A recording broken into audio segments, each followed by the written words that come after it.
We've extended our Christmas delivery deadline and we're upgrading all orders from now on to the fastest shipping to make sure they get to you in time for Christmas. Limited supplies, and it's only going to be until we run out of supplies, so get your orders in. A huge shout out to the Anvil crew and all the friends, family, and loved ones that came in to help to make sure we got all these orders out for Christmas, allowing us to open up a few more orders while supplies last, so check them out below. So last year we cut apart the Danner Mountain Light. And I was a little bit disappointed in it because I thought for sure the way it was positioned, it was going to be this old school heritage hiking boots, lots of old school rough materials like the leather insole, leather lined, was really harking back to the old school Danner mountain boots that built the Danner name for the hiking community. But it was a lot more centered towards modern hiking boots and more modern style, with some synthetic materials. It just didn't impress me that much. I still like the boot, I still want a pair, and that's why I went completely nuts on Black Friday and bought over $2,000 worth of Danner boots. Because the goal with all this, $2,000 worth of Danner boots, to really figure out, does Danner make a mountain boot that is as true to the original as we've seen from some of the other brands that are heritage brands? Or are they all just this half modern, half like old school heritage boot? That's what I'm trying to figure out, because it's, it's not the end of the world. It's still like a nice leather in the upper. It's still an old school style of construction, but I just was hoping for a little bit more when it came to the materials from this Danner Mountain Light. So I literally bought every single version of the mountain boot that they have on their site, plus a little extra one, because I think you guys will enjoy this other boot that I bought that's similar to this. And thanks to Exter for sponsoring this video. They're known for inventing the first trackable wallet. Now they're on a mission to upgrade the rest of your carry essentials. They make sustainable wallets, bags, and accessories that help you get more out of every day. And they sent me a couple of their wallets. The aluminum card holder is made from space grade 6061 T6 aluminum, expands out the back pocket here with this little flap, and it holds up to 12 cards plus cash. It blocks RFID or wireless theft, and comes in 14 colors and patterns. And the cool thing about these wallets is you have this little button on the bottom, you click it, and all your cards fan out, so you can choose exactly which card you need, slap it back down, and you're good to go. They also sent me their Parliament wallet, which is made out of leather and has their fancy little pop-up click button. And this is made from environmentally certified leather. It has extra card pockets over here. There's this flap that comes over top instead of the little back plate. And the cool thing is you can put this little tracking card into any of the wallets, and it has worldwide lost and found network, and 3 hours of solar charge lasts 2 full months. It's voice activated with Siri, Alexa, and Google. And right now, Extra is doing their Christmas sale up to 50% off, plus a free gift bag above $90. And you can use my code RoseAnvil2 to get an additional discount on top of the website. And thanks again to Extra. So let's start unboxing this and just give a quick overview of each of the boots. And then what I'm gonna do is either I'm gonna do this little mini series one of two ways.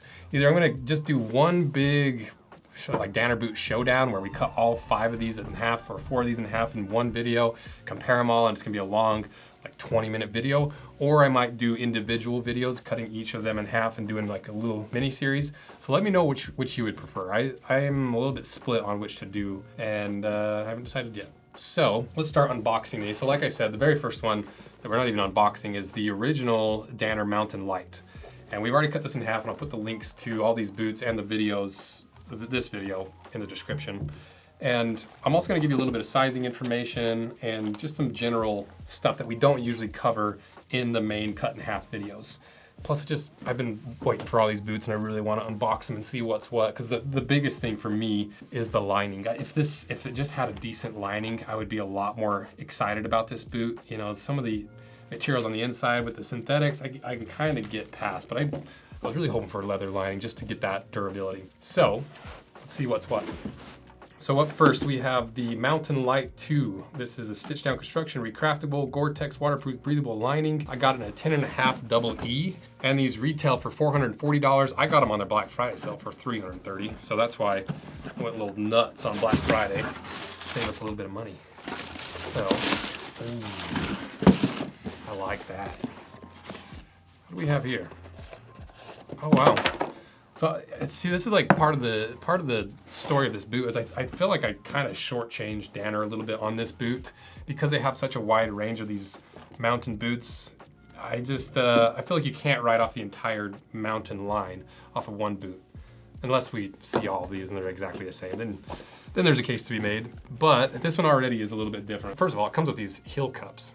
I'm assuming these are to help stabilize your heel, give you a little bit more support, but it does have a counter in it. But I'm pretty sure the regular mountain lights did not come with that.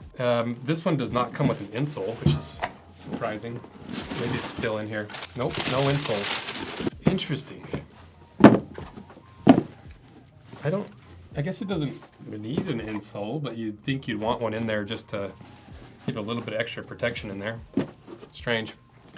As for the lining, it's a more waterproof lining. It's a different lining than the Mountain Light. So the Mountain Light 2 seems to be a little bit more of a hiking boot than the Mountain Light, but for the most part, it looks pretty much identical, except for the waterproof lining. You know, even the tongue setup is the same. Eyelets and speed hooks are the same. I don't know what the difference is. I guess that's why we're gonna have to cut them in half, because I don't know why you'd make the exact same boot and just put a different name on it if it just, the only difference is a waterproof lining. So there's gotta be some other stuff on the inside. So, Danner Mountain Light 2, next. Next I wanna do the Mountain Trail. So the Mountain Trail, I believe, was the cheapest of the bunch. So this is style number 12710, the Mountain Trail, 5-inch and brown leather. This one says leather lined and recraftable. Got it in size 9.5 double E, and all these are made in the USA, union made. Yeah, this one says made in the USA as well. So they're all made in the US. So now let's unbox this and see what's what. I keep saying I'm gonna have a top-down camera, but it's been such a crazy year. We've just been like scrambling to get everything done. So we have to put up with this. Need the aerial sound effect. Okay, so at least this one's a little bit different. Also, Danner's boxes are so hard to keep together. So this looks like it's a lot lighter of a version than the other ones. So the Mountain Trail. So this retails for $420, but I got it on sale for $315. And slightly different outsole configuration. Instead of having the Vibram rubber skin and then the EVA foam wedge, this is what looks like a regular Vibram outsole, but it's a foam Vibram outsole. It's made to look like the V132.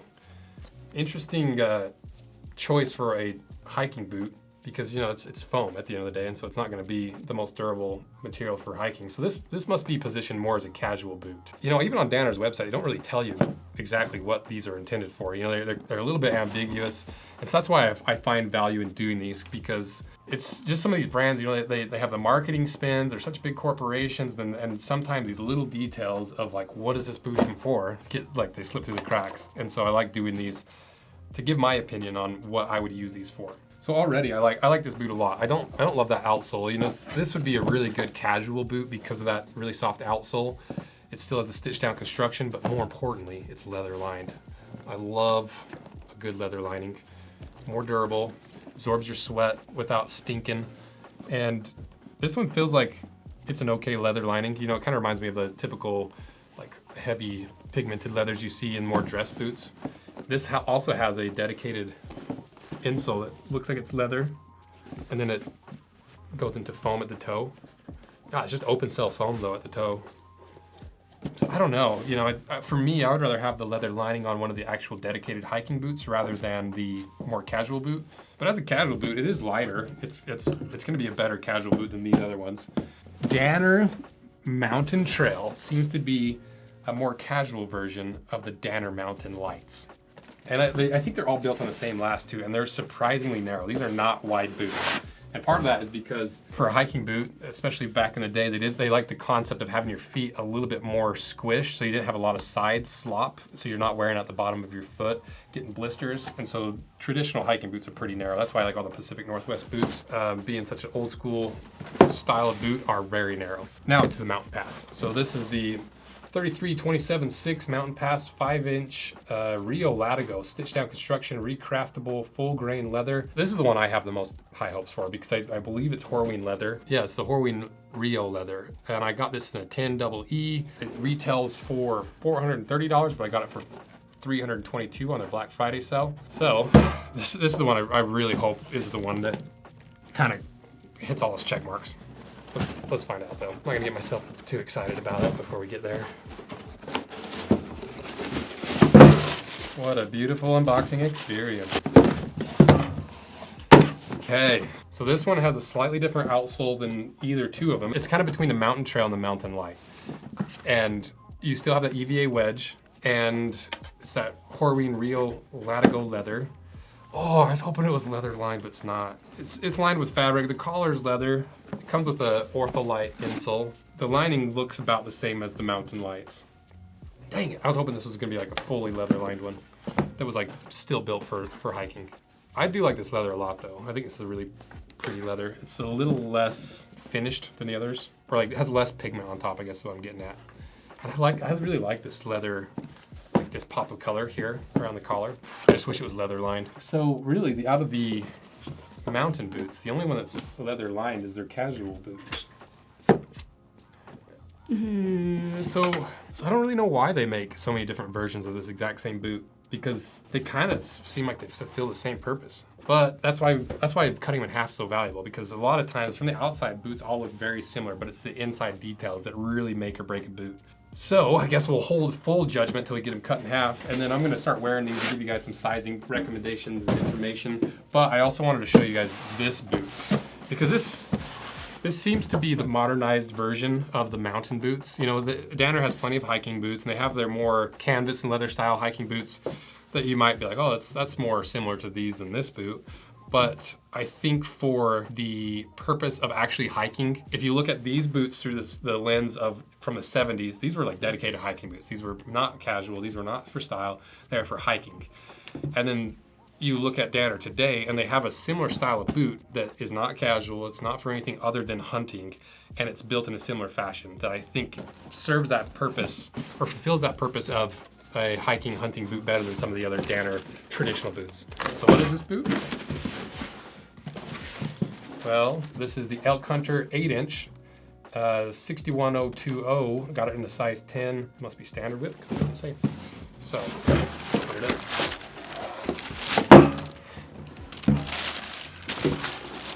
So this boot piqued mine and my brother's interest a couple of years ago, or maybe it was last year, because it's a big old lace-to-toe boot. See how far the laces go down the toe?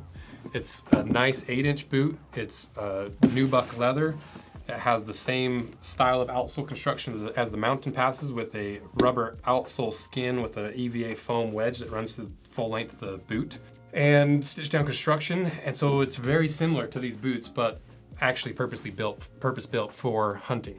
What is the lining, you might ask? Well, it's a waterproof lining that's the exact same as the Mountain Light 2. And it doesn't. I wish they had more leather-lined options in this style of boots, because you know it's that play of you can't really have a fully waterproof boot without a waterproof lining. You can get waterproof leather, and it usually works, but for especially these big brands doing it at scale, they always tend to do the waterproof linings because it's a lot more dependable. You don't have a lot less failures initially because you don't have water leaking through the threads. I think that's why they do it. I don't really know exactly why, but that's my assumption. And this seems like it's going to be a pretty nice little hiking boot, because you have a slightly different outsole. It's got all those things. It's similar to how we built the Indy 3, because I like that little bit of squish you get from the EVA wedge. And so this will probably be a standalone video.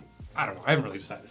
So let me know what you want me to do. Should I just cut out all of them in one giant video and just gamble on a $2,000 video? Or should I do individual videos that are more short? Let me know what you think. And now we'll cut to future me after I've tried all these on and worn them around a little bit to give you some sizing information and whatever information that I'm forgetting to go over right now. So I had a little bit of time to play with these and figure out rough sizing, at least initially. I haven't had time to break them all in and hike in them to give you a full sizing guide. But I'll give you some initial impressions of sizing and what each of these are for, because they are very similar, but there are some features that make it lean towards a different style of use than the other. But we'll really see when we get it cut in half, because the two Mountain Lights, I don't know what the difference is. The Mountain Light 2 and the Mountain Light, they seem identical. So there must be something different on the inside. And that's why I wanted to do these two videos to kind of answer some of these questions, because I have them all in hand and I still am not fully sure what the differences are and why you might want one over the other, but we're getting closer. So to start with, what would I use each of these for? Well, going from most casual to most purpose-built or most hike-oriented, I would say that the Mountain Trails are clearly a more casual oriented boot. If you like this style, but you don't want the weight, you don't want the hard outsole, this is a casual version of these other boots. It's got the softer outsole, it's a little bit lighter, it's leather lined. I wish the rest were leather lined, but the most hardy built from the lining perspective is the most casual. So Mountain Trail, your most casual hiker looking boot. Then we go up to more of like a heritage hiking boot where you don't have that more foam outsole. It's a combination outsole, but it's not nearly as grippy and luggy as the Mountain Trails. Is that what they're called? I have the hardest time keeping, yeah, the Mountain Trails. And so it's a nice hybrid. It's got a higher end leather with the Horween Rio. It's a little bit lighter than the heavier purpose-built Mountain Lights, and it's a nice middle ground between the more casual Mountain Trail and the Mountain Lights. I hope I got those names right. But this is just like, yeah, like this is probably what I would end up leaning towards if it was leather lined. And it's just a nice middle ground between a casual boot and a purpose-built boot. And then the Mountain Lights, I don't know the difference, but they're clearly a hiking boot. You got the luggier outsole, a little bit heavier duty, heavier materials seemingly through the sole construction because it's a little bit heavier generally. And then I would also put the Elk Hunter in that same category. This is clearly a purpose-built boot. So that's the preliminary positioning that I think these are for, but I'm gonna hold my final judgment till we get them cut in half into which one I would like, which one I think is the best, and final which boot is used for which purpose. So now to the sizing. So I'm a 10D on the Brannock. If you don't know what a Brannock is, it's that device at most shoe stores. You can put your foot down on there, take a measurement. We'll put a guide to sizing yourself on the Brannock below. But that's the most universal way to figure out your sizing. It's what we use as a foundation and a baseline to base our sizing for the collaborations and any sizing recommendations we do. So go get sized. If you don't know that, it's gonna make your life a lot easier when it comes to sizing boots and shoes.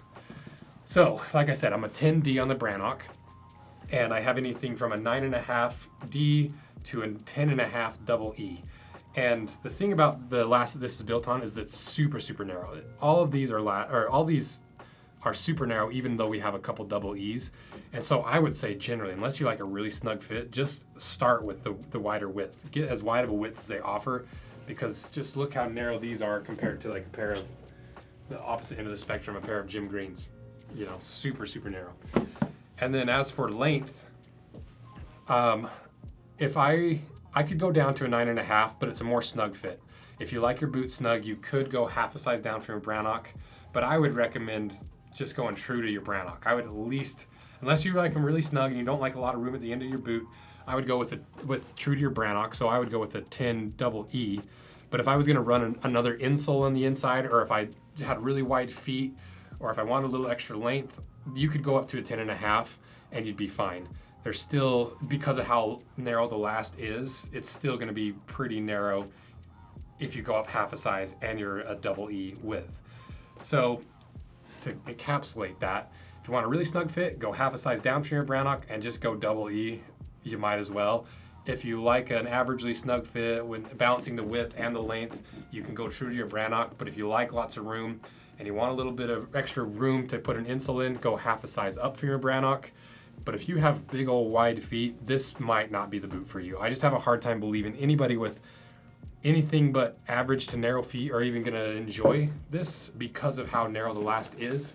It's still gonna mushroom out and be a little bit wider, but if you got big wide feet, it's be a tough one. So let me know what you think. Sorry about the airplane, and thank you guys for watching this. And let me know what other details you want me to add into these initial unboxing videos that are kind of a preview to the main cut in half videos. And thank you for everything you do. See ya.